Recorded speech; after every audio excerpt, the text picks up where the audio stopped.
All right, so it is 11 on the dot, and we are going to get started. Good morning, good afternoon, wherever you are, and welcome to today's training towards a trauma-informed, resilience-oriented TIRO culture of care.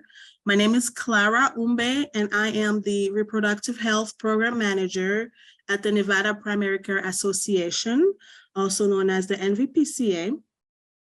The NVPCA staff provides training and technical assistance, advocating for policy change on the local, state, and federal levels, and creating economies for scale through program management to the Nevada Federally Qualified Health Centers, also known as FQHCs.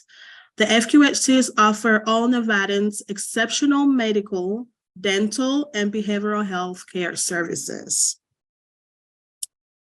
We have two upcoming trainings.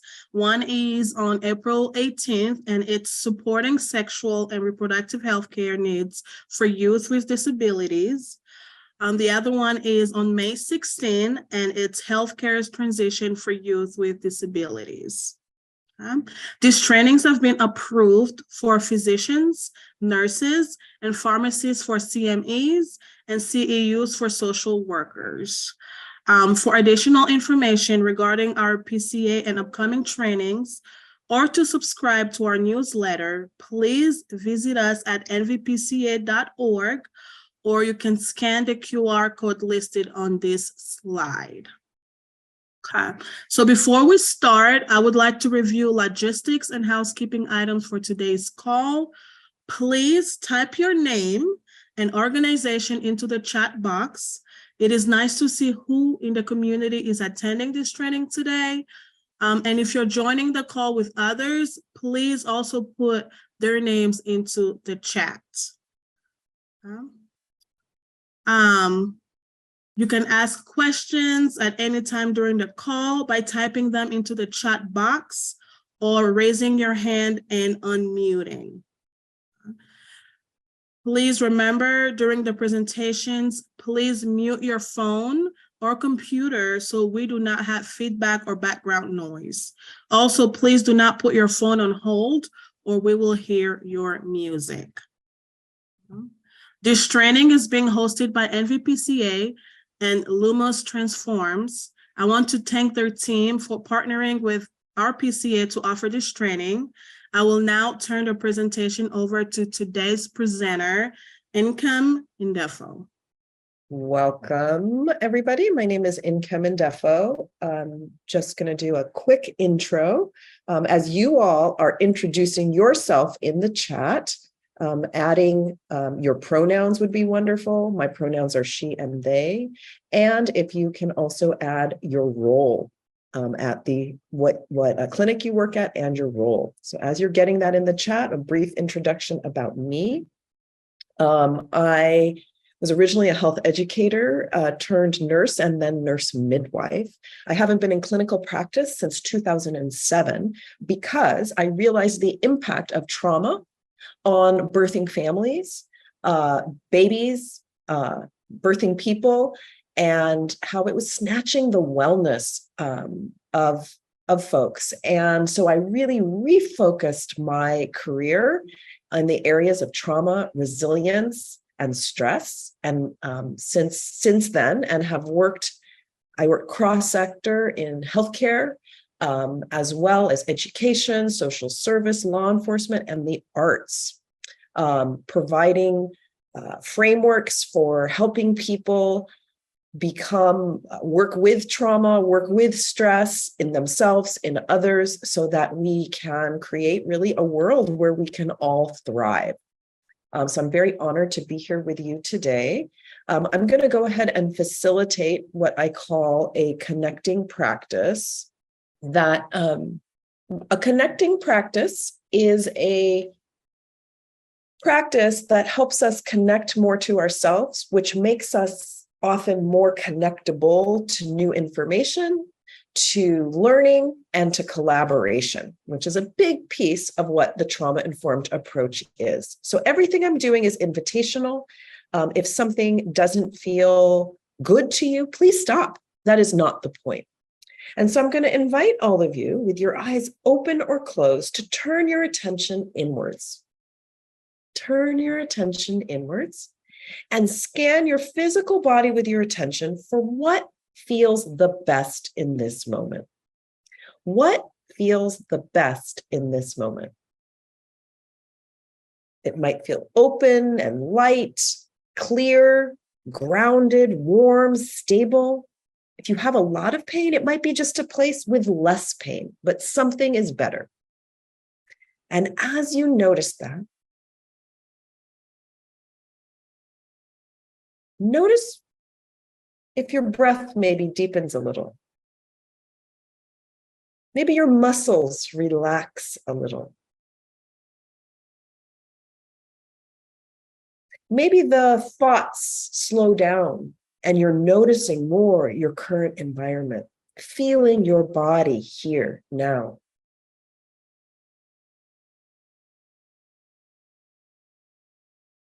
More connected to yourself and the moment. Okay, so welcome again. Maybe it's like, oh, now I'm here. I was running this morning, and now I'm here. So I'm going to invite folks. We've seen some introductions in the chat. Thank you for folks who've put in your pronouns and letting us know. August, they're at Nevada Health Centers in Las Vegas, and you're a community health worker. Thank you, Rebecca and Mayra. Could folks pop in? What did you notice in that connecting practice? What did you notice in that practice of scanning your body for what feels better? What happened? Did your breathing slow? Did you notice you were hungry? Did you notice you were tired? What changed? Pop that in the chat. Let's see what the vibe is, what folks are feeling now. Just pop that in the chat. I noticed that I could actually feel what I was sitting on, right? Before I was kind of like up and present with you all, but not so present with myself. And by doing that, I could feel myself just kind of sit back, yeah, and become more present. So what did you all notice? Pop it in the chat. Did you notice your breathing slow down? Did you notice, what'd you notice? And while you're doing that, I'm going to get some slides ready. What do we see? Maria says, I stopped thinking about what I had to do next. Welcome. That's connection to the present moment. Alicia felt, I noticed I was really drained. Sometimes when we're going, it's not even safe enough to stop and feel how tired we are. So we kind of override our stress. Yeah. Christina noticed how tense she felt. Alejandra noticed she was hungry, right? We're connecting to, we're not just little bobbleheads, that we're connecting to our whole beings. Yeah. Some anxiety. It's hard to focus when everything else is pulling us. A lot of fatigue. NL Hernandez, jaw unclenched. I didn't even realize I was tensing before, because what happens with the awareness is we open up choice. We can do things differently when we're aware of what's going on. And Jenna says, it physically felt nice to just close my eyes and be present. Right? Okay. Thank you so much. So I'm going to pop into a slideshow here. Let's share some up, and we see someone's carrying stress in their neck and feeling pretty tense. Right? But this gives us an option to perhaps do something differently. Let's get into this slide deck here. Okay, so let's take a look at objectives. What are we going to do here? We're going to talk about what is the lineage of the trauma-informed movement and the core goals of this trauma-informed, resilience-oriented approach.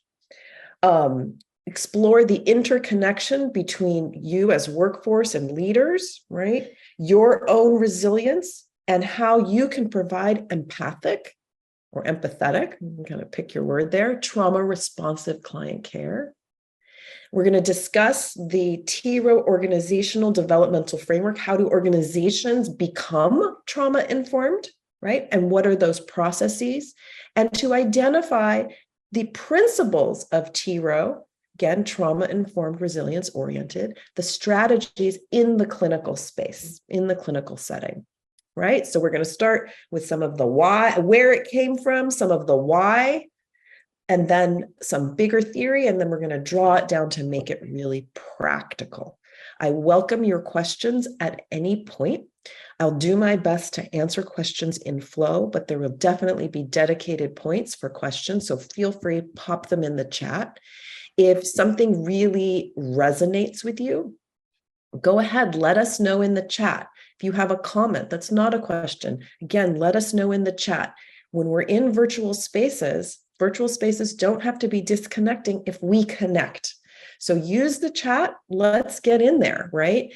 And we're going to do some small group breakouts and discussions, so it'll be interactive too. So it's not just me talking to you. I'd like this to be as interactive as possible. Okay, to that end, I always like to start with this idea of group agreements. Group agreements are a set of agreements that help promote a safer and more trusting environment for learning and connection, and possibly collaboration. How many of you regularly use group agreements in your team meetings? Yeah, can we see some thumbs up if you use that? Is anybody here? We're going to see any thumbs up? I see one. We've got almost 40 people here and we see one thumb. So I think that this is not two thumbs up. This is not a common practice. So, and there's another one thumb coming in. So a few of you.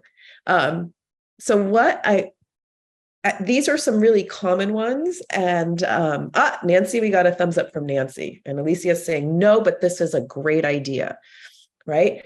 And you'll understand even more as we move through about why is this a trauma-informed thing. So here are some really common ones that I see across in the multiple places that I facilitate, even internationally, different cross-sector. These seem to be the ones that really help folks, right?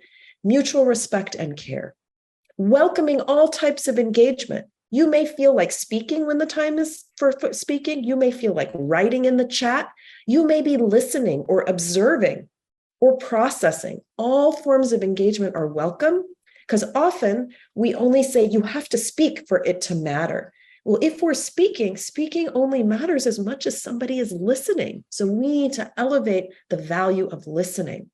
So anytime a share is invited, you can even type in the chat, say, I'm processing or observing, and that is welcome and valued. Be aware of your power, especially when we go into small group spaces. You may have power by virtue of your role. You may be a physician. We know in healthcare is very hierarchical. Physicians have more power than nurses often, have more power than community health workers, et cetera. You may have more power because your role is one of as a supervisor or a manager or a director. You might have more power based on your social identity. Are you a person of color? What is your gender, right? These are types of things that can give us power. And so be aware, when we have more power, we tend to take up more space and talk first and not make as much space for people who have less power based on their role or their identity. So just be aware of that. If you're always the first one raising your hand, maybe make space for some other folks, right? And then if you tend to be one to not speak up much, be brave and make space for yourself too, right? Asking everybody here to speak from your own experience if you're sharing, because when we speak for other people, we take away their autonomy to speak for themselves. Contextual confidentiality, we never ask for personal stories to be, it's not a requirement, but someone may offer a personal story. And if they do, if you don't have consent to share it, please let the story stay here, but take the learning outwards. And this especially applies to the small group work, which will not be recorded. In any space where humans are, it's not a question of if, it's a question of when. We will bump up against each other and there might be some hurt or harm. And all of us are here in healthcare to provide healing and wellness. So asking, can we assume good intentions? But if harm happens, when it happens, we can acknowledge it and make space for grace and repair. And this is a place that values curiosity and exploration. How does this look to you? We get some thumbs up. What do folks think? You can use the reaction button. You can use the emojis in the chat. I see some thumbs, 3 thumbs up, 4, 5. People are liking this. I see a woohoo celebration hat. 6 thumbs up coming in the chat. And just notice how when these agreements are put first forward, I see some heart in the chat, the Noemi and Alejandra, thumbs up, that when we see this, notice how your body feels. Like, do you notice, wait, maybe I do feel a little safer and maybe I would like to engage more. These are some of what we're going to call later micro integrations that you can do on your way towards a trauma-informed approach. All right. Thank you all for getting in there with me. Okay. So let's get in here and talk about the foundations of TIRO. Okay. What are the foundations of TIRO? First, we need to define trauma. If we're going to say trauma-informed, what is trauma? This is very important, right? And I'm not a big fan of reading slides. I use them as little highlight points. This one is an important one, so we're going to go over it a little bit, okay? This is from the Los Angeles County Trauma and Resilience-Informed Systems Change Work Group. This was a multi-sector, large, multi-year project that I was a part of, where we developed a blueprint for trauma and resilience-informed change for large systems and organizations. Okay, and so this was the definition that we struggled with and we came up with here. So the term trauma refers to the effects of a single event, a series of events, and or ongoing circumstances. I want to point out, this is very different than the American Psychology Association that tends to look at an event. If we look at an event, we're going to miss, for example, poverty can be traumatic. Racism is often traumatic, right? But those are ongoing circumstances. And if we only think of trauma as an event, we're going to miss a big part of people's experience that could be traumatic. So ongoing circumstances. The next part I want to draw your attention to is it says that are experienced, we get that, but or perceived as physically or emotionally harmful and life-threatening. Trauma is in the eyes of the beholder. It is never up to us to tell somebody that something was traumatic or not. People need to define that for themselves. Perceived. So we might think no big deal, and they're like, that was traumatic. And I think we can all recognize when our own experiences and we say something happened to us and it's invalidated.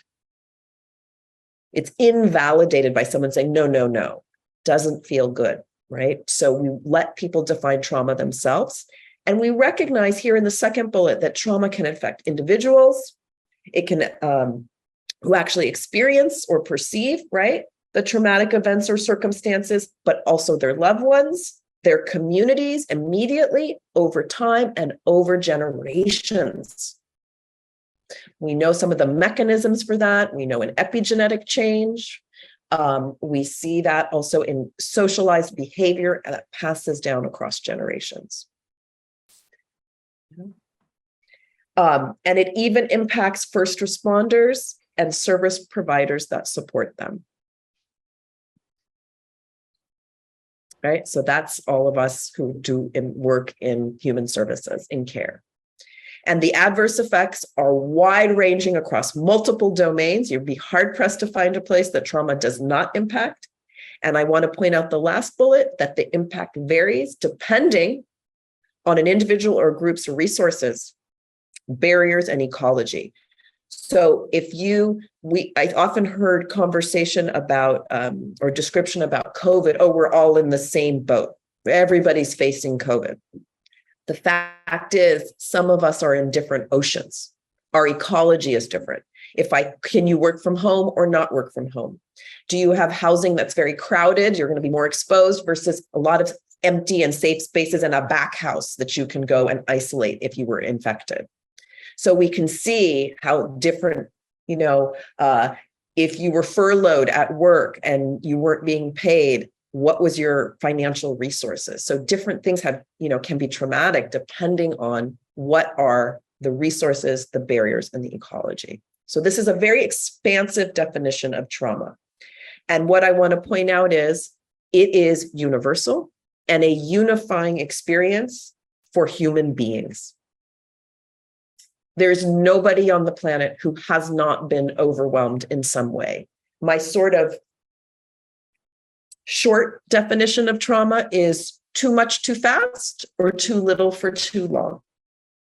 Trauma is too much too fast or too little for too long. And there's nobody who hasn't experienced that. And so when we think, if everyone's had this experience in one way or another, I'm not equalizing. I'm not saying like being tortured is the same as losing your job, right? This isn't the trauma Olympics. The point is to say is we all as human beings have this experience. So it makes sense that we would want to be trauma informed. Yeah. Okay. So let me get in here. Where does this come from? Where does this trauma informed, resilience oriented come from?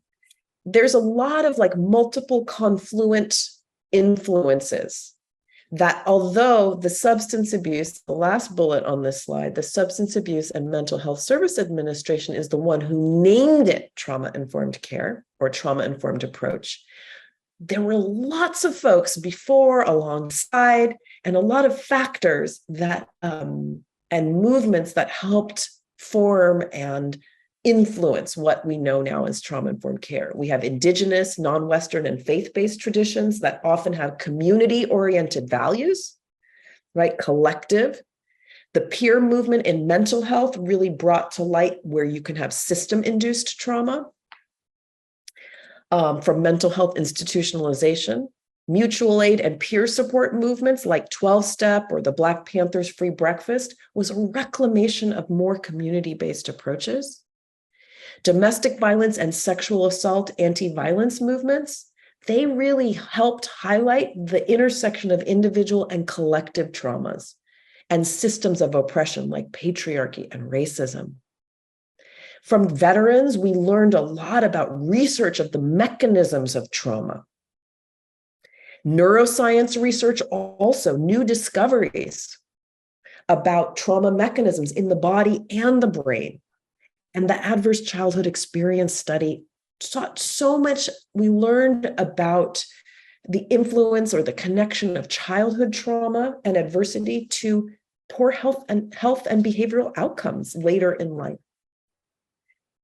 But it was the Substance Abuse and Mental Health Service Administration, US federal government, that really brought that together and named it. And they were talking about behavioral health. So that's substance abuse, treatment, and mental health care. And what they said is trauma is prevalent. It's universal. Everyone has it. So we need to use it. But we need to distinguish between trauma treatment, which is I have trauma and I need this trauma treated, very different from a trauma-informed approach or care where we are trying to, we're not treating the trauma, but we're trying to prevent more trauma and being sensitive to the fact that everybody has something. So you'll see we say trauma-informed care when you're providing services. So a dentist is not a therapist because they're not going to treat your trauma, but what are they going to do? They can be trauma sensitive and understand that it might be stressful or traumatic for you to have dental work done and be kind and move slow and ask for collaboration. And they're providing that care. Let's say you're doing case management or you're the front desk clerk or working, helping people with their paperwork. You're not actually doing care. You might be doing more administrative things, but you still can be sensitive that somebody is carrying this kind of load. Okay. So if you have any questions or comments along the way, pop them in the chat. I welcome them. I want to move to why is it, because this could just say, trauma informed, right? Why is there the resilience oriented? I added resilience to have a little bit more balance. I've actually done teaching for SAMHSA with federally qualified health centers through the Western region. And we sort of updated it. And at my organization in particular, we have added an embodied approach, which you could kind of get a little hint because we did that little practice at the beginning. And I'll bring it through in a bit, and I think it will make a little bit more sense about why an embodied approach. But I just want to hear, sort of let you know, where did this come from? I think it's important to understand lineage. It's hard to understand what something might be if we don't know where it came from. Okay, so what are the goals here? What is this thing trying to do? So these are the TIRO goals, and these are adapted from SAMHSA. So a program or an organization or system that is a trauma-informed and resilience-oriented system, and you'll notice there's a lot of R's here, the 4 R's we call them, realizes the widespread impact of trauma. We just talked about that in the definition, no? And also understands that there are multiple potential paths for healing and liberation. And why we include liberation here is when we define trauma broadly as not just a psychological event or a physical harm, but the lived conditions of living in poverty or racism and heterosexism and some of the other things that can, ableism, right? That creates a traumatic network from which we can heal, but we can only heal so much if those systems are still going on. It's how do we dismantle those systems so that there's a sense of freedom as well. Number 2, recognizes the mechanisms and manifestations of both trauma and resilience on multiple levels, the individuals, in communities, organizations, and at the systems level. Often we tend to individualize, it's just a trauma that happened to one person, right? I think we can say safely that COVID traumatized healthcare workers and our systems, right? And I think, we are not recovered. We are not recovered from this. And so looking at how does that look, how might trauma look differently at an organizational level than in an individual, yeah? Number 3, that you respond by fully integrating your knowledge about trauma and resilience into policies, procedures, and practices. So it's not just enough about being kind. It's how do your policies reflect that? What are your formal practices? And lastly, actively fosters healing and resists re-traumatization. At the minimum, do no harm. And so a lot of times when people think of trauma-informed, they just think of the point of contact of the clinician to the patient. And I'm going to challenge you here. I don't know how we can be trauma-informed at that point of contact with the patient if the system that holds that clinician is not trauma-informed to the clinician too. Because what becomes asked of people is that people have to go above and beyond and do all of these things, but the system that employs them does not support them to do all of these things. And that is not trauma-informed. We've got to look at the whole organization, yeah? We can't just look at the interface with the patient. It's all important. Y'all with me here? I don't know. What do we got? We got 1 thumbs up, a heart, another. Yeah, you're here. Okay, good to know. This makes sense, right? Because we get asked to do so much as clinicians. It's not like another checklist, another thing to do, and we're stretched and stretched. But what about us? Yeah. Okay. So these goals apply for everybody in the system, the leaders, the frontline workers, environmental services, housekeeping, front desk, back office, patient, community, everybody. Right? And we see here, D. Talon says, and if you want me to not call you by whatever that is, change your name and I'll say your name. right? With you, very true that it needs to start with the organization. It helps prevent burnout as well. We are losing so many people who are, this is our life's work because we are not cared for too. Yeah. Okay.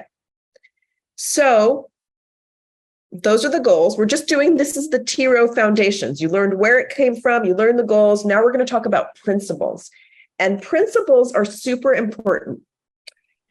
Principles are these fundamental truths or propositions, and they serve as a foundation for our belief systems, a foundation for our behavior, a foundation for making decisions.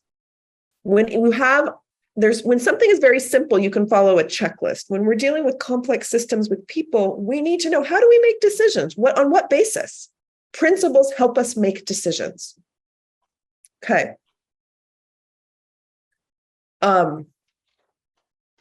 Great. Thank you, Cherie, for letting us know that you have the Decatur group. You've got 1, 2, 3, 4, 5, 6 people in the room with you. Wonderful. Welcome. So what are the TIRO principles? There's 6 clusters here. And this is like, if you walk away with nothing else, these are so, so important. These are really the source from which the TIRO approach is born, and they serve as a guide for making everything from everyday decisions to writing policy, right? To setting procedures in every way. The first one is safety. It's pretty self-explanatory, but it's not just safety for the patient, it's safety for everybody in the system. Second is trustworthiness and transparency. They often go together.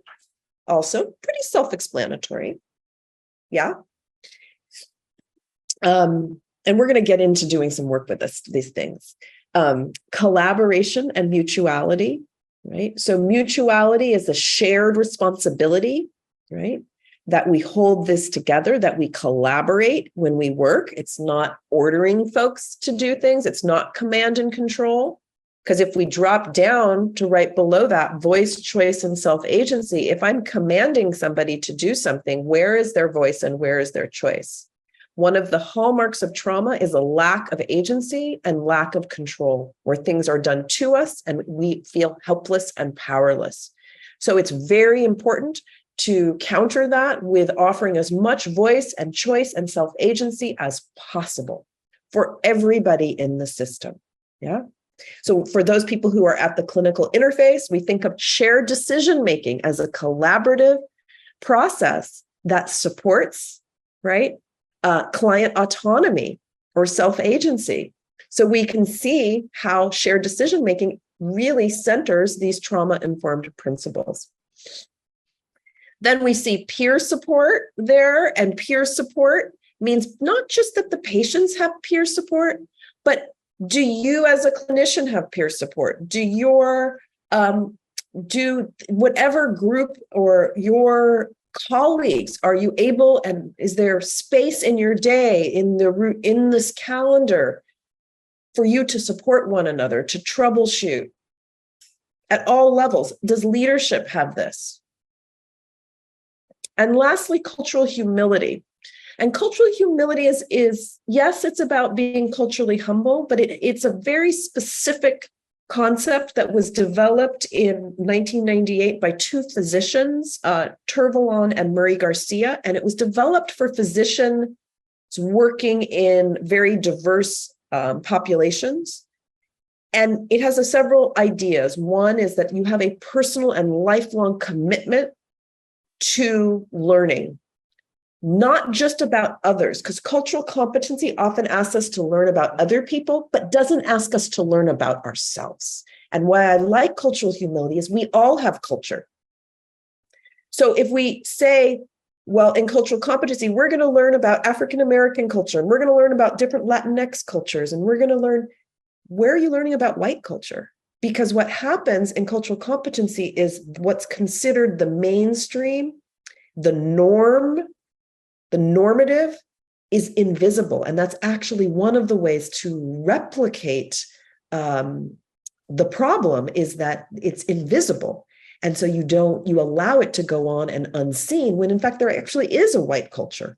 And so cultural humility asks everybody to look at ourselves and to look at others with curiosity and humility, that we don't know everything. And even I'm Black. Do I know all about all Black people everywhere on the planet? No. Yeah. So I need to be humble about Black people that may share different regional. My father is from Nigeria. It's very different than if I grew up in Birmingham, right? And so I see Alicia saying yes, and Monique saying cultural humility is so much better. I use that term instead of competency. One other feature of cultural humility that's often overlooked is it asks for institutional accountability. It's not enough for individuals. It's an institutional practice as well, because it recognizes power dynamics and imbalances based on people's identity. So it's yes, humble, yes, lifelong learning about myself and others, and acknowledging power dynamics and having institutional accountability. So it's a pretty juicy one. So when we look at each of these is a separate ingredient, and I like to think of it like if you ever make soup, you put whatever, an onion in, you put some garlic in, so you put a carrot in, you put, the different ingredients in, and each one, a carrot is not garlic, just like safety is not trustworthiness. They are different. But when you put them together, they make a unique blend and they influence one another. In fact, you'll notice, right, it's hard to feel safe if people aren't trustworthy. But as the more trustworthy they are, the safer you feel. So they kind of influence each other. Many of these influence each other. Yeah.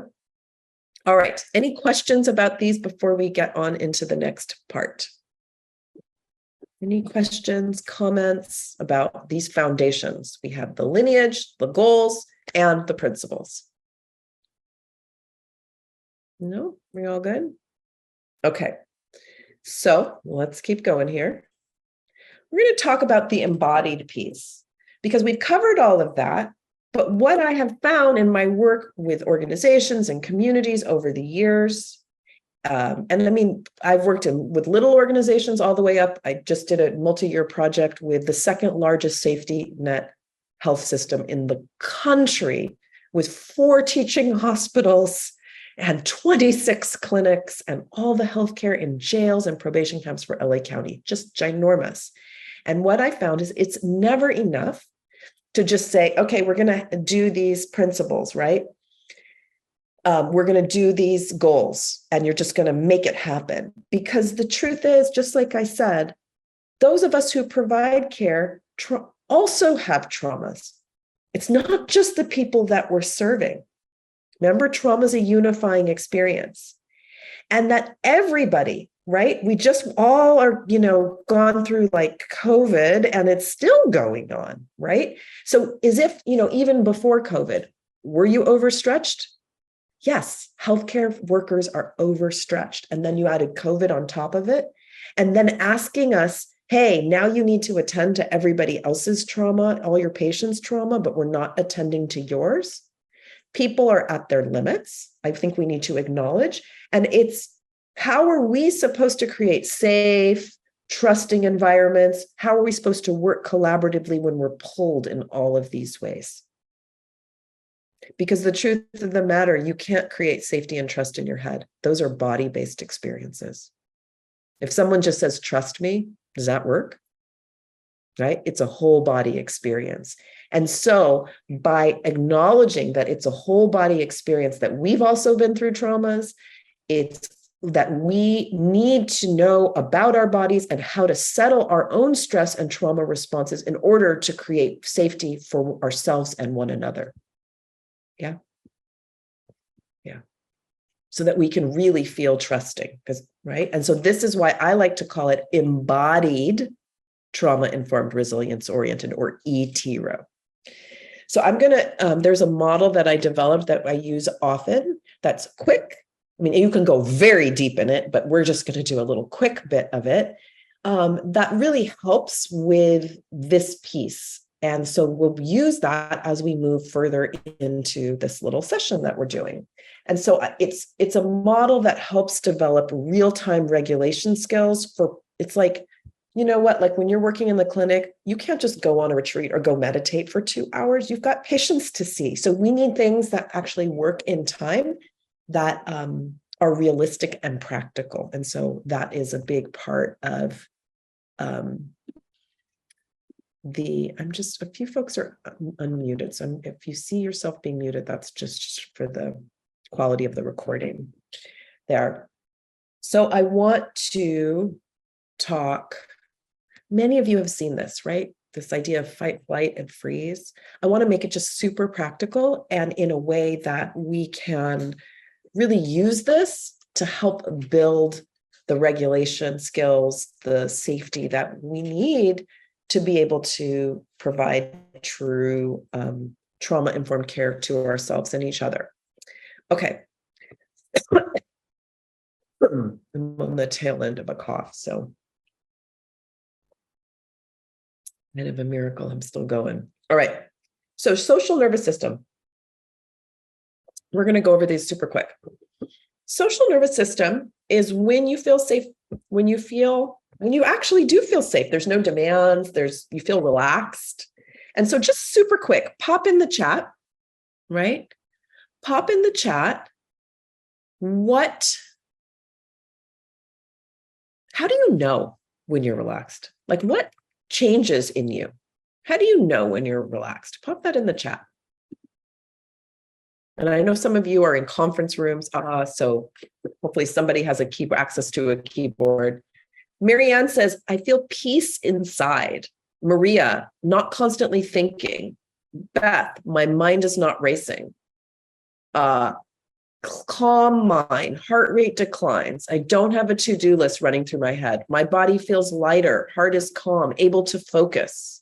A warm, fuzzy feeling all throughout me, says Jenna. Right? Calm. And so what I want you to notice is so many of you are saying, it's not this. I'm not stressed. I'm not clenching. I'm not tense. I'm not this. What it's saying is your norm. When I hear people say that, that means your norm is to be stressed. Notice that, because what would be the difference to say, I feel calm versus I'm not tense? You're saying the same thing, but from a different vantage point. So I know y'all are carrying a lot. I see you. Lighter, appreciative, weight off the shoulders, calm, relaxed, happy. So the qualities of the social nervous system are spacious. There's a sense of space and time in our bodies, and there's enough time, and there's a sense of ease and connection. We're connected to ourselves. We're connectable with each other. We're connected to our purpose, the future. We feel vital. We can rest and recover like you would sleep. It actually works, right? One thing is, we can't be in the social nervous system and a defense response at the same time. So thinking about, like, how often am I here when I'm patient? So if we go back to these, let's get back here.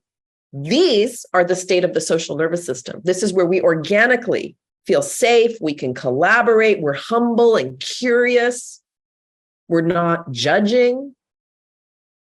We can allow people to take time to speak for themselves. We're not like this, right? So this is TIRO principles are actually asking for social nervous system. And we call, right? And you're also social in fight flight, but in a different kind of way. So as stress rises, how do you know you're stressed? What tells you, like, oh, here I go? What happens? What changes in you? Pop it in the chat. What changes? Here I go. I'm going up. I'm into fight flight. My sympathetic nervous system's kicking in. I expect the chat to be very busy. Stiff, mood change, racing thoughts, frustration, shallow breathing, clenched jaw, voice gets louder, pain in the stomach, tense. Y'all got a lot going on. Adrenaline racing, shoulders, pulse rate, shoulders tighten, a lot of shoulders. Yeah, pain, stomach. Fix-it mode. Notice that. Fix-it mode, is that compatible with shared decision-making and collaboration? Overwhelmed. panic, inability to focus. So notice that fight flight can be low or high. It's a continuum. And the qualities here, because definitely adrenaline is kicking, is speed. So we went from I've got all the time in the world to get it done. There's a sense of pressure and constriction. So that's in our body, but also in our mind. We go from being, oh, I'm curious about you, I'd like to learn about you, to oh, let's collaborate. What's your idea? You go, close. We went from lots of ideas to a few ideas to one idea to my idea, my way or the highway. Like I notice I get really bossy and controlling, right? There's heat, there's activation. We need to move. And it makes sense because this is a defense response. But notice how is what kind of setting, if we're in that, right? If we're like that, how might that manifest in a clinical setting? How we're going to be impatient with the clients. We're going to be impatient with our coworkers. We are going to be kind of bossy. We're not going to listen to other people. We're not going to be interested and have the space to listen to one another in difference. Like we say we love diversity, but when we are in fight flight, we do not love diversity. Okay. Right? So recognize, and this is a body-based response. I'm going to point out one other thing that happens here. The nerve that controls our hearing, when we get into this state, retunes our hearing away from the range of the human voice to low danger sounds in the environment. So we physiologically do not hear one another as well when we are in this state. Important to know, huh? You can't think your way out of it either. This is a body-based state. So I'm going to invite a few real-time practices. All of this is from an approach I developed called the Resilience Toolkit. And I'm just going to invite a couple of practices. We're going to do them now. They're very short. If it doesn't work for you, please stop, because that's not the point. The point here is to note, not just do the practice, but notice how it's impacting you. Notice if you're starting to feel more of that social nervous system, spaciousness, relaxation, ease, connection, okay? That there's a slowing that's happening. And if it's not working, stop and then try the next one, all right? These are supposed to work real time. So the first one, having you just turn your attention inwards and just kind of notice your mind, not so much what's your thoughts are, but more, is it foggy? Is it clear? Is it busy? Is it slow? Just noticing, no judgment. And then just notice your emotions. Like what's there? Is there a little bit of sadness, a little bit of worry, a little irritation, or a lot? Is it stormy? And then just kind of take in your body. Where's their tension? Where's their relaxation? Without judgment, just kind of connecting and grounding into yourself. And as you're doing this, if you're like, oh, I'm feeling so stressed, stop, distract yourself, easy enough. Or you might notice, oh, maybe my breath is slowing a little bit. Notice that. How do you know it works for you? And then let's try another one. We're going to take advantage of a little quirk in the human body that when we breathe out, our heart rate slows. So now, the next time you breathe out, just lengthen the exhale. Still a light and relaxed breath, right? An easy and relaxed breath. Just a slightly longer exhale than inhale. And notice what might be happening inside. You feel your shoulders kind of peel away from your ears, just a little more spaciousness. Yeah. Okay, so those were two quick little practices, right? Just to see if we can get that down a little bit. Yeah, a little bit. Actually. Then when you get to freeze is really a shutdown. Okay, freeze is instead of, we went from wide open spaces to closing, and here it's almost like it gets dark, it closes, where there's a sense of shutting down, disconnecting, numbness, that's like extreme disconnection. I'm disconnected from my own feelings, from others' feelings, a sense of hopelessness and apathy and burnout. And it might happen all at once, like suddenly, or it might be a slow and drawn out process. And you can look calm on the surface, but inside you're kind of dead. As opposed to social nervous system, you look calm on the outside, but you feel like an aliveness, a vitality. And here, you often, when people say, if they say like, it's really hard for me to meditate, or it's hard to sit still, like I can't, it's because what happens when you start to turn inwards, you can be like, oh boy, there's a lot there. So for this, we usually recommend more connecting outwards or rhythmic movement to help settle more quickly. So we're just going to do one thing super quick. It's fun. It's called the butterfly hug. It was developed in Mexico for after a hurricane. So here you take your hands and put them in front of your face with the thumbs pointing outwards. And then you cross the hands so that the thumbs touch and setting them on your chest, right? So since they're butterfly and I'm setting on my chest and I'm dropping the fingertips just below the collarbone. Yeah. And then one side taps and then the other, alternating like on this. Right? If that feels good, keep doing it. If it doesn't, stop. You can vary pace and pressure, like I'm doing kind of slow, but more pressure.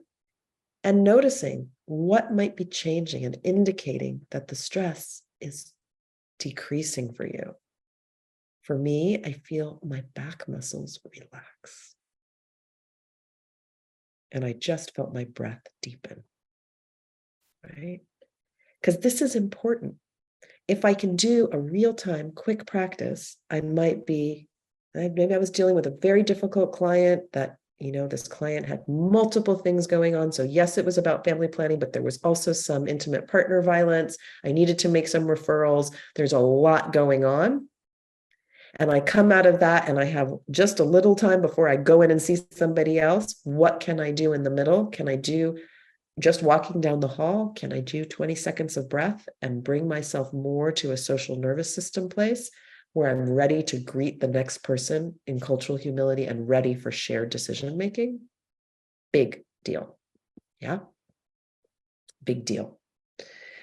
So did you like any of those? We did. The first one was like a grounding, kind of checking in with yourself. The second one was settling breath. And the third one was butterfly hug. Which ones did y'all like? How did you know it worked for you? Because that's important. It's not just to like it, but how did I know it worked for me? Rosalind, we have a little cute emoji, my favorite emoji. Marianne said all of them. I was breathing easier. And see how short they were? So this is why they're more practical. The resilience toolkit's more practical because how are we going to create a trauma-informed environment if we're like this and not listening? Right? Monique, I love the butterfly. It helped me to relax more and be in the moment. Nancy, also the butterfly hug. Rachel, a lot of people, breath deepened. Yeah. Chris, butterfly hug for the win, y'all. Tanya, distracted my racing thoughts to focus on how and what I was feeling. Eileen, the butterfly hug was almost an immediate release. Touching myself near my heart was so valuable to relax my tight muscles. So you see, and actually what I find is if you practice it regularly, you don't even need to do it. You can just imagine it and still often get the same effect. And we need real-time tools for real life. Yeah, I'm so glad that this worked. And if it didn't work for you, then you try something else. Like personally, I hate the breathing. It never works for me. And a lot of people love it. It's not my jam. So, and there can be other things that you can use outside of the resilience toolkit. But the big question is, how do you know something works for you? Because just because someone says it's good doesn't mean it's good for you. And when you can observe yourself and you start to settle, your stress starts to settle, you actually potentiate or increase the impact of the downregulation of the stress. So that increases the power, and it also grows what we call meta-awareness, your ability to observe yourself, which is a known resilience determinant. So there's lots of things that happen when you use little practices and you self-observe. Talon says, I like them all. What is best is that they can be done at any time, and it does not require a lot of time, especially with a fast-paced day. The idea that there is options is nice. And if you try one thing and it doesn't work one time, doesn't mean it won't work another. You begin to learn better what is working for you and what isn't, which allows us to create the environment, the working environment with each other that we want. Okay. I love it. I love it. So let me get back in here with this. I want to point out one quick little thing here. When you come out of freeze, you don't get to just jump down to the social nervous system. You have to pass through fight flight. So as we say, you have to feel it to heal it. So when you have workforce that is very frozen, which will look like burnout and disengagement, in order for them to settle, you're gonna have to come into some feeling. And often the reason why workforce becomes disengaged and burnt out is because they feel not heard, not respected. The work volume is so high, they feel micromanaged. They feel helpless, like there's nothing I can do. And so they just kind of give up. And there's often a lot of resentment and anger. And so, but then they give up here. So when they come out, there's often a lot of resentment and anger. And it needs to be heard institutionally. So if you're a supervisor, a manager, a director, and you have a burnt out workforce, in order to really, you have to have the capacity. And often leaders need support in how do I hold folks as they navigate through this and we come back together. So I just want to offer that as a sort of an institutional perspective if anybody is in a leadership position. And also just to recognize even in yourself, it's like, I didn't care and now I care and I'm mad. It's actually a good sign, right? How do you work through it? So little practices to work your way down. Okay. So that's a little bit about why the embodied approach, how it helps support doing, we did that. Doing the culture change. How do we change the culture that we work in? And so now I'm going to talk about this embodied organizational culture transformation. What are we talking about here? So organizational change can be incremental, it can be adaptive, or it can be transformative. It depends on the scale, the depth, the breadth. When it's transformational change, it's, I don't know how many of you know this, but when a caterpillar goes into the cocoon, before it becomes a butterfly, it turns into goo. Did you all know that? It turns into literally goo. I know it's not a very scientific term, but it does. And when we're talking about in that goo, though, is these little cells called imaginal cells or imaginal discs. And those hold the blueprint for what the butterfly will become. So it goes into goo, it goes from caterpillar goo with these little cells and reorganizes into this beautiful butterfly. When we're talking about a change like TIRO, we're talking about a transformational change that is going to take an organization and do a bit of gooing, make it a little bit of goo, and reform it. So those beautiful values of safety and peer support and cultural humility are everywhere. That those 4 goals are everywhere, where everybody is considered, from housekeeping all the way to your director. Everybody is considered. Yeah. And the reason it really is in all of those ways, because look at all of these domains of implementation. When we really are talking about an ERO, culture change, it's everything here. Leadership governance to how your clinic markets and does media. It's not just in your screening and assessment and services, which is the most common. That's the patient interface. What about your built environment? Do you have very threatening signs, like if you don't do this, this will happen? Or do you have welcoming signs in your waiting room? right? So when we think about doing change in all these areas and turning to goo, most organizations are like, but we also have to provide care at the whole time. Like, how do we do this? Like, it feels daunting and I think very scary. And so people just kind of retreat and say, okay, we're just going to do the things the way we've always done them.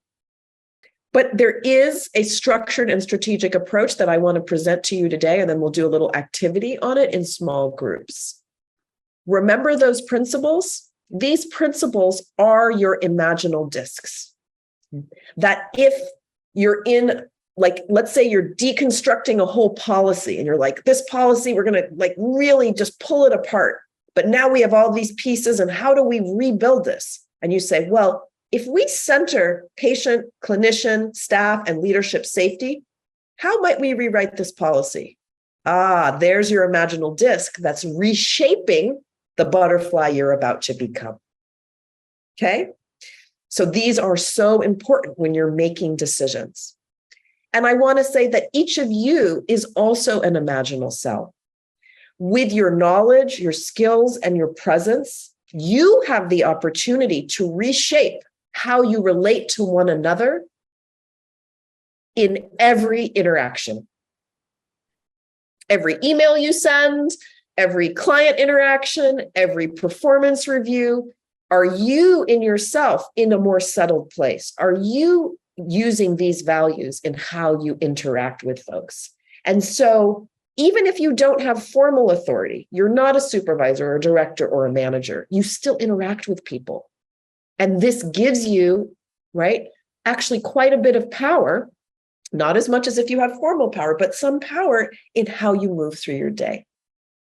So there's two big ways that we provide structure into this process of change. There's the micro level, which is how do we integrate these principles, and the macro level, which is a whole developmental arc that I'm going to cover.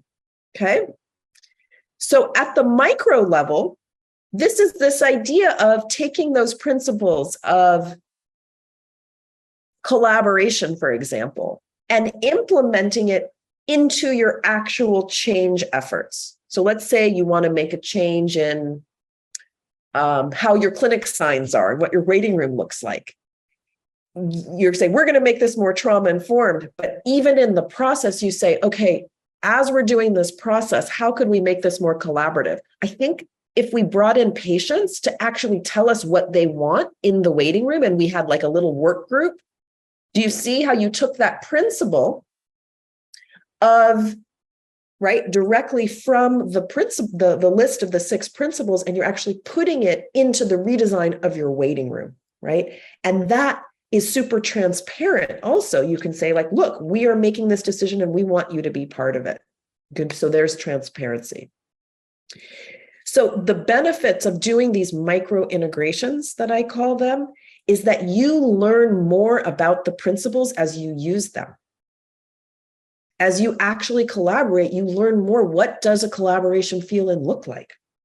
And so you start to understand the TIRO approach more as you're actually implementing the principles on a micro level in everything that you do. The principles are in action. And change processes move better and more smoothly, because guess what? Change moves at the speed of trust. So when you are centering trustworthiness and transparency and safety and these things as you're doing change work, it actually moves better. It's more efficient. So there's so many reasons. So it's not, I will often say, like, people say, oh, we want equity. And I'm like, well, you don't get to equity unless you practice equity. We want diversity. Well, then you actually have to practice. These are things that you do in real time. And so you don't just have a pot of gold at the end, you actually have a lot of benefit during. Okay, so that's the micro integration, which you can start immediately. What does safety mean to me? Let's see. Okay, then at the macro level, I'm going to present a nice framework that you can look at organizationally, and then we're going to do some activity. So here,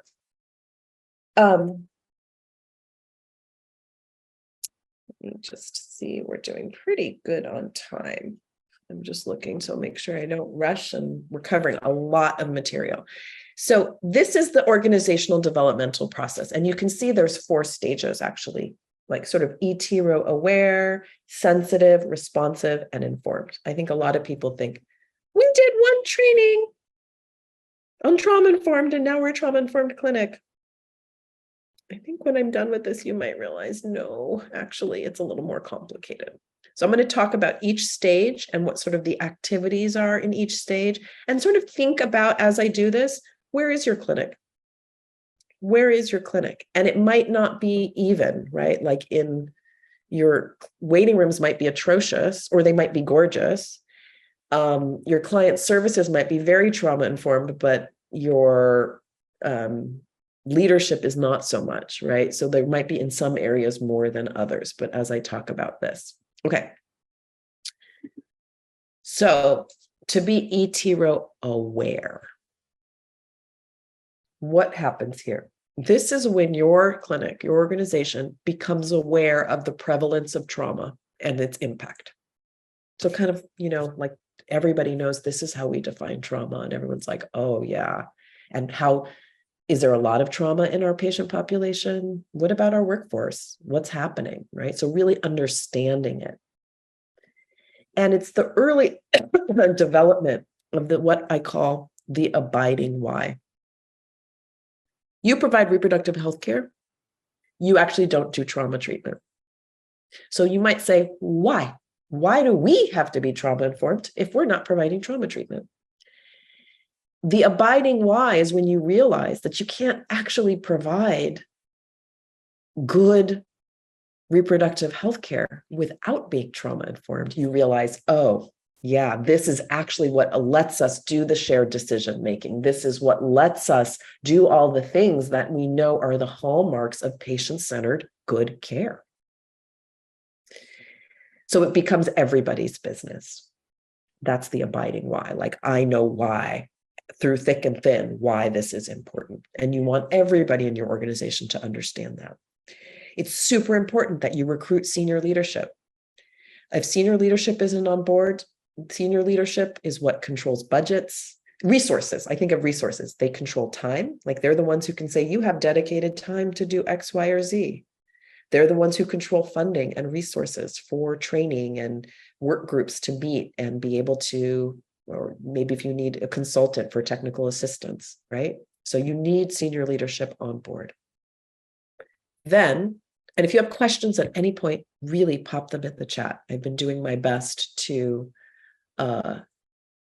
stay in flow with you all. Questions, comments, please add them. So what's the next stage? This is when you're actually TIRO sensitive. Yeah. First one, becoming trauma informed has to be part of your organizational strategic plan, because if it's not part of the general strategic plan, it's so easy to just throw it off. But if it's like, nope, that's part of our 3-year or 5-year, whatever your strategic plan is, and that's why you need senior leadership. It's not to say you can't make a lot of gains. You can't make some changes. Everybody can make individual changes, but for the whole place to really do it, it takes a strategic plan integration. And then there's change readiness. Like, how actually ready are we to do a change process? I think in healthcare particularly, we have a lot of initiative fatigue. It's like, oh, what's the initiative of this month or this year? And we're like, and what happened to the one last year? It's like, it just kind of, we chase funding mandates, yeah, or regulatory mandates about how we do things. So do people have the bandwidth? So there's 2 types of change readiness. There's motivation, which is that abiding why, like, I know this is important and I'm motivated. But you can be motivated and not have what is called capacity readiness, meaning like you don't have the money or the time or the knowledge and skills. So we really need both kinds of readiness to do a change effort well. Are people motivated? Are we resourcing them with enough time, enough financial resources? Are we resourcing them with knowledge and skills that they need to do this? And often, as people have more time and space, right? As people have the knowledge and skills, their motivation goes up because they're like, I can do this. There's a sense of that, right? And then, so when you kind of assess that change readiness, then also who are going to be the champions, right? Who are going to be the champions? Because it's useful to identify a few folks with different roles. So usually when I'm working with an organization that's doing these kind of change efforts, we say we put together a group of champions that represents not just that they're diverse in terms of gender and race, but also their role. You want people who are line staff and leadership, people in different roles, because you're all going to represent different perspectives when you come together. And who are these champions that you can provide extra education to and support? And they become the backbone, right? They're almost like imaginal cells. And they're the backbone for the change efforts to root people on, to provide resources and support, but then they also need to be supported. Yeah. And at this point, you start to test and prepare. You're like, oh, let's use that example of the waiting room. And I think of this one clinic, was actually, it provided both healthcare and residential services for unhoused women. And they said, we really want to look at how welcoming our center is.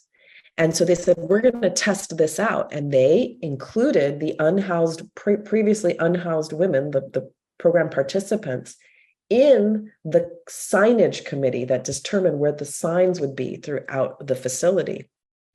And that was a way that they were testing to say, like, we're trying in one area, because, it really is too much to think of all of this. That's not useful. It's like, what area do we want to start in? And what little efforts can we do? And so that's a big hallmark of the sensitive stage, is that you're starting to test out. Maybe we're going to do a trauma screener. Maybe we're going to do something like this, like a workshop for our staff to all understand this process and the language. So we're going to do some training in workforce development. Or, hey, so in that way, you can start to work. Then the next stage is when you're ETRO responsive. And at this point, you're now in multiple domains. You're not just in one or two. And you're using, I suggest often a process improvement approach, whether you use like the PDSA cycle or some other process improvement cycle. I think this is one thing that healthcare has that a lot of areas don't. Even you all have a leg up on behavioral health, which doesn't use as much process improvement, or other like education doesn't use it. So you have often that knowledge base about process improvement to measure what's happening. Is it working? So are you sending out, it might be, for example, you send out an employee survey. How safe do people feel? Do people feel trusting? Do people feel that they have opportunities for their voice to be heard? Do they feel that it's collaborative, right? You're measuring what is happening. And at every juncture that you're doing this, you have the opportunity to embed member micro integration of the TIRO principles. So coming back to that same center that I was describing that worked with unhoused women, they had an evaluation committee. And you know who sat on that evaluation committee? Program participants. So they used collaboration and voice even in their process improvement, even in their progress and monitoring, right? So that's a micro integration, and it improves the quality of the work that you're doing towards becoming ETRO. A real important piece here is sustainability. Where is the ongoing funding and resources, right? Time. Do people have dedicated time to work on this, to improve? Or are you expected to squeeze it in your lunch break? It's not sustainable. And, sometimes people think, well, where is this going to come from? That there are funders who will fund capacity building grants for trauma-informed organizational development, right? Or general operating grants that may help you, right? Because if you're not doing services, you're not getting reimbursed, which is part of the problem, and understand the constraints that exist in healthcare. Then when you get to this TIRO informed, now you don't even need champions because it's the embedded norm. Everybody is a champion. People know the terms, people know the principles, people are actualizing them, right? You're in almost all the domains. You're ongoing, you're assessing, you're deepening, you're improving, and you're starting to be a model to disseminate to partners. This is where you start to see cross-system collaboration, where you're like, you might say, oh, we developed a toolkit of how to include patients in evaluations, and you share it with a neighboring clinic. You're already part of this NVPC network. That is a great way for skill sharing, knowledge sharing. You don't need to reinvent the wheel. Yeah? All right, what questions do you have? I just said so much, and then I'm going to do a little quote. Questions about this process?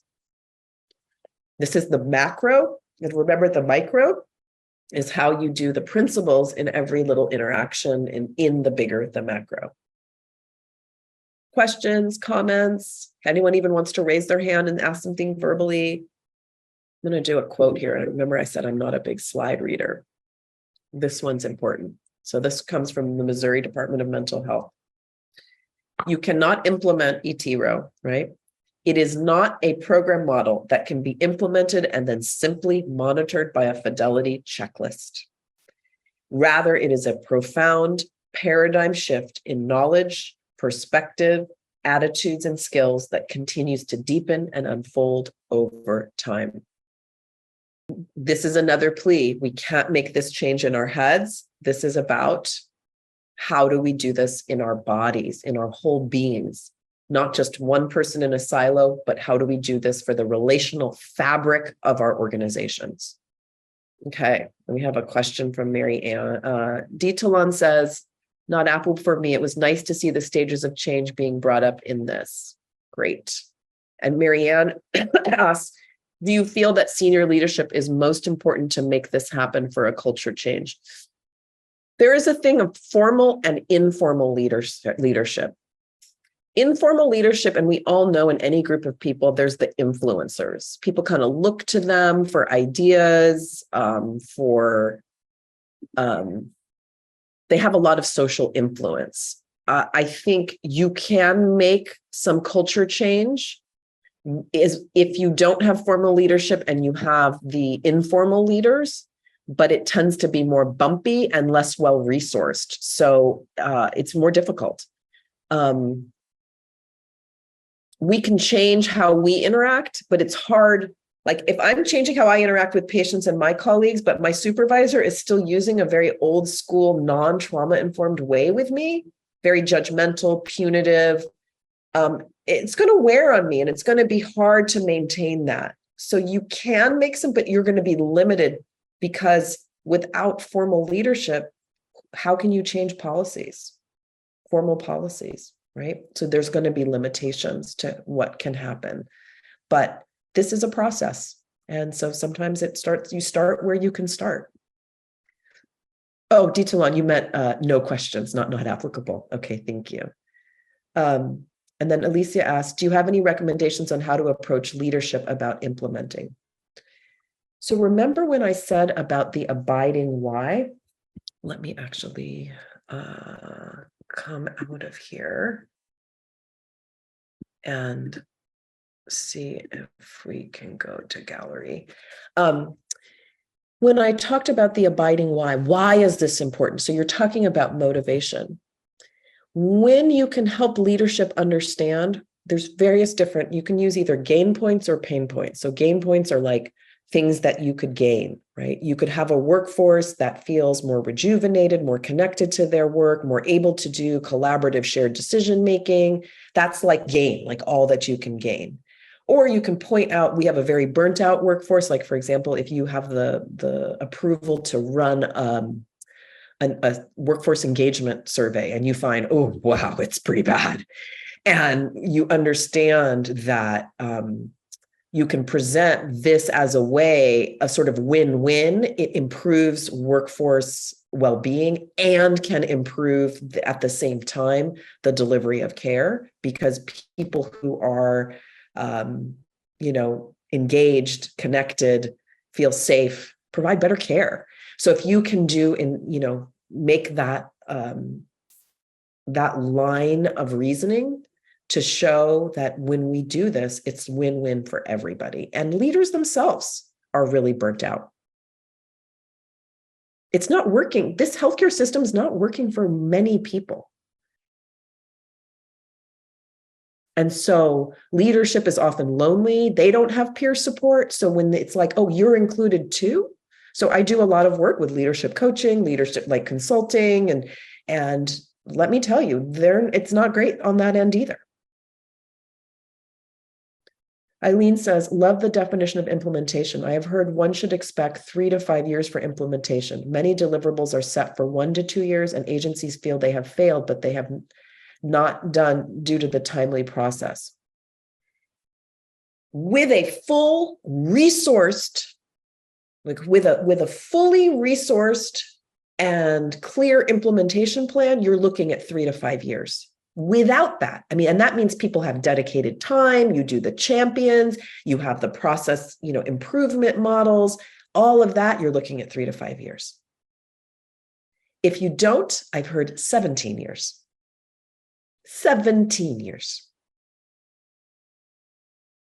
And so, yeah, wow is right?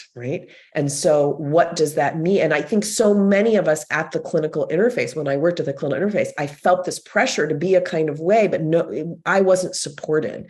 And so I think we need to, a lot of times we do strategic planning and we're in fight flight, so we feel pressured and it has to be this way. If we can settle a little bit, we realize this is going to take time. Where are the most prioritized places to work?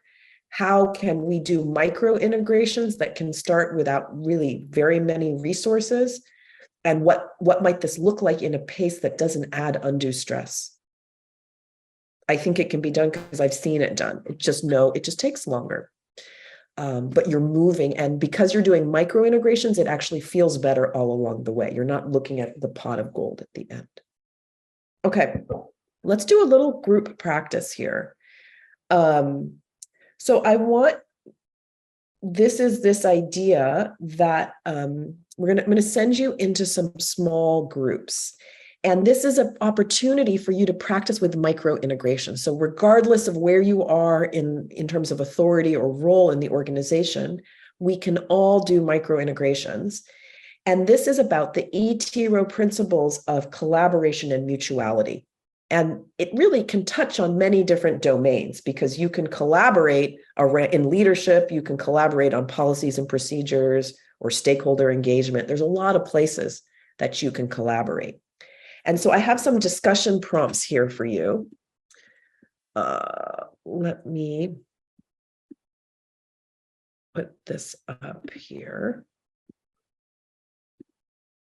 What you're going to do is you're going to pick, each group's going to have 3 to 4 people in it. And if you're like, I don't really want to go into a breakout room, guess what? We have trauma-informed voice and choice here. So you're welcome to stay in the main room. So just know. And you'll still work with these questions. You just won't be in discussion. So pick 2 to 3 relationships to discuss, like supervisor to supervisee, across discipline, for example, medicine to nursing, mental health, social work, support staff, patient to clinician, the whole clinic to the community, the leadership to line staff. There's a bunch of different kinds of possible relationships. So you want to think about 2, and I'll also put this in the chat. And then you're going to answer these questions in your current setting. And again, I'll put this in the chat so you don't have to be like, how do I write this down or remember? In your current setting, how does collaboration and mutuality actually look? And remember, you're going to pick, like, let's say you pick supervisor, supervisee, and you're going to say, how is collaboration and mutuality actually looking? And then the second one, what would good collaboration between supervisors and supervisees actually, what could it look like? And then what policies and procedures would support greater collaboration and mutuality between supervisors and supervisees? And then some things to consider. Are you considering the perspective of the supervisor and the supervisee? Like, right? Are you considering that there's power differentials? One person kind of controls the other person's like performance reviews. So in your discussion, you're going to consider these questions around a couple relationships. I'm going to put these in the chat, but I want to say, what questions do you have before we go into small groups? What questions do you have before we go into small groups? Clarifying questions about this activity. I'm going to put this in the chat. There's the relationships. So you have the relationships, and here are the questions, and the questions should follow you into your breakout room.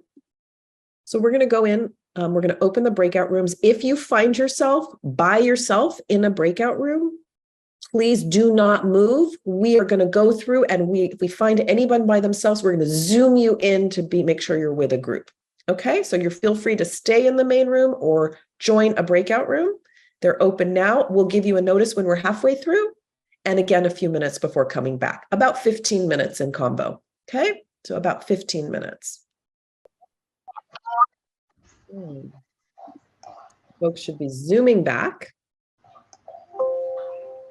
Back here. Would love to hear what learnings surfaced in your conversations. What kind of common themes? If someone feels like they'd like to make some space, you'd love to raise your hand. You can do that with the reactions at the bottom ribbon. Hit that and raise your hand, and we'll bring you up and have a convo about what you learned. And if you want, feel free to type in the chat as well. What learning surfaced in your discussion about this micro integration? Alicia. Okay. You want to go ahead and... Hey, I'll talk. So we talked about the dynamic or the relationship between leadership and line staff, and just going through the questions. And, really what I think impacted me the most and kind of really thinking about it is kind of the last two questions. There was a question about how would like the perspectives of other people. And I kind of thought about more of like a personal perspective before you even start a discussion, before, everyone's coming in from their homes or wherever they're coming in from. And we're coming in from our Hi, I'm returning a call for Alex. And let's see who needs to be muted. Okay, keep going. So we're coming in, to the workplace with who knows what baggage. And then we're sitting, I'm just thinking in a case of where maybe we're sitting down to talk about a new procedure or whatever the case may be. And everyone has a different, I may have had a bad morning, and so I have an attitude, and now you're talking to me about something that we're implementing, and I have an attitude about it, but it's not really I have an attitude about that. It's that other things happen. So just checking in with everyone on a personal level prior to starting a discussion. And then that led me to think about like the next question, which had to do with about like the power dynamic. And I feel like even if you started out your meeting or conversation or collaboration off with a, hey, let's check in with you personally.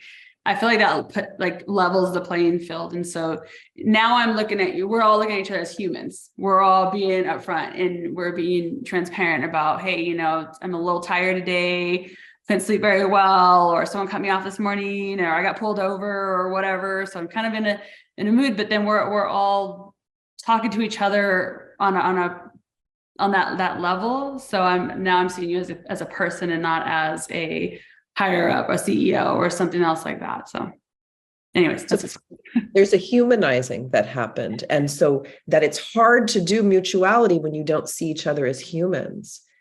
And the seeing like what's happening to you, as you're not just a professional, you also have another life. So you're really bringing in a really holistic view.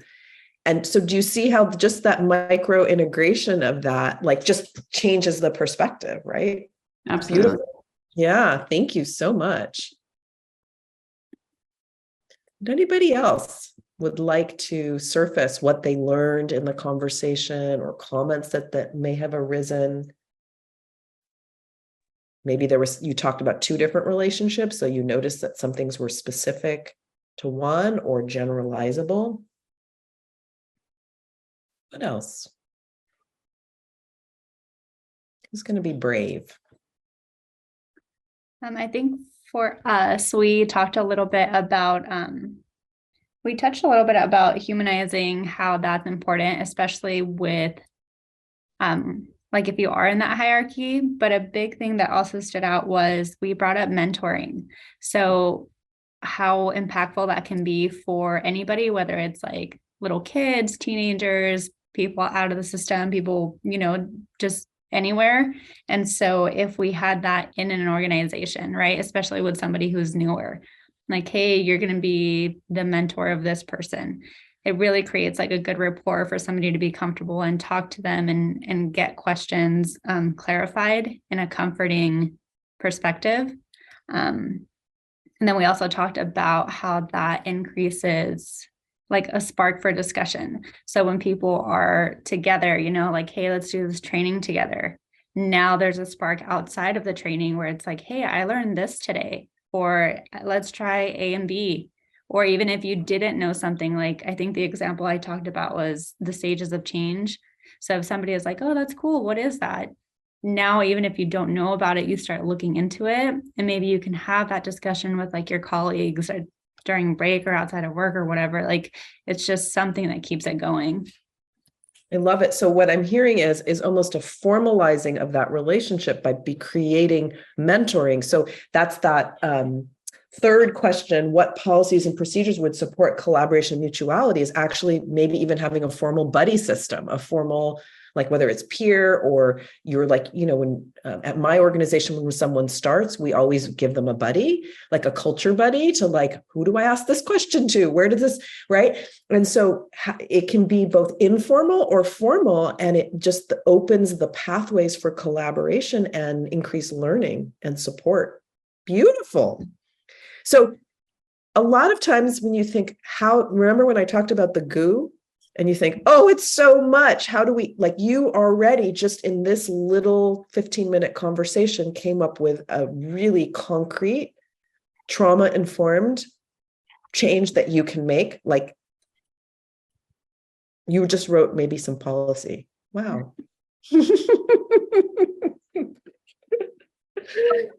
Thank you. You're welcome. Does anybody else would like to add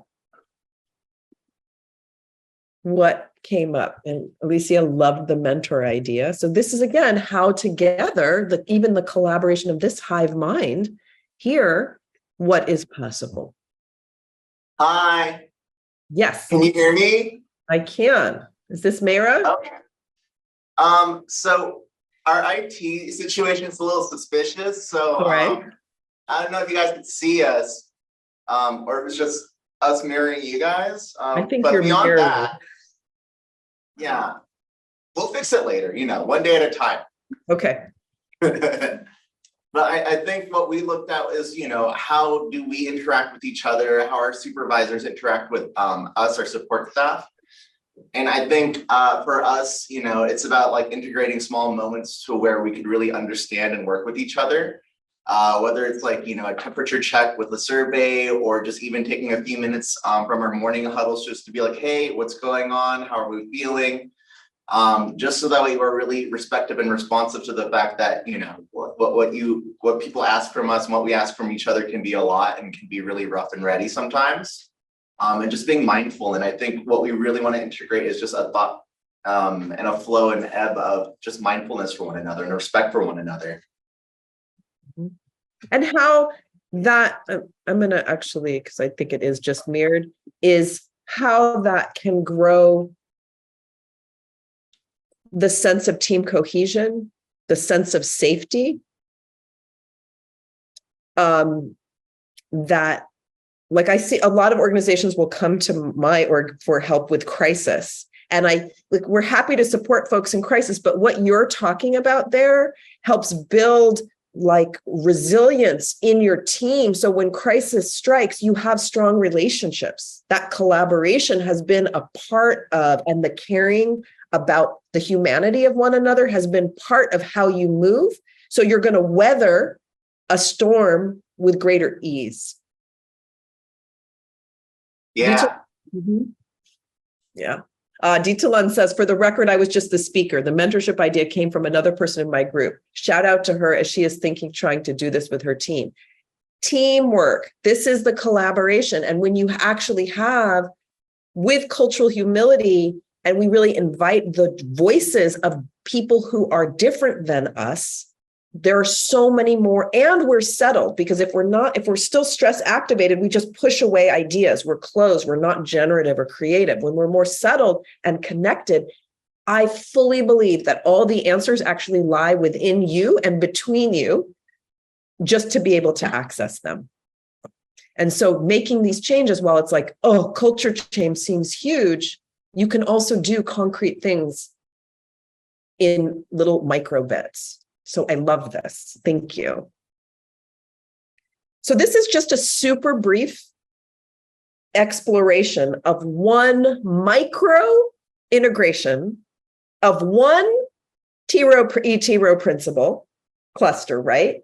So, and even when we just started with collaboration, right? It's the importance of improving relationships. We heard this here, communications that's needed for other change. So like when people are more cohesive, it's easier to do other things.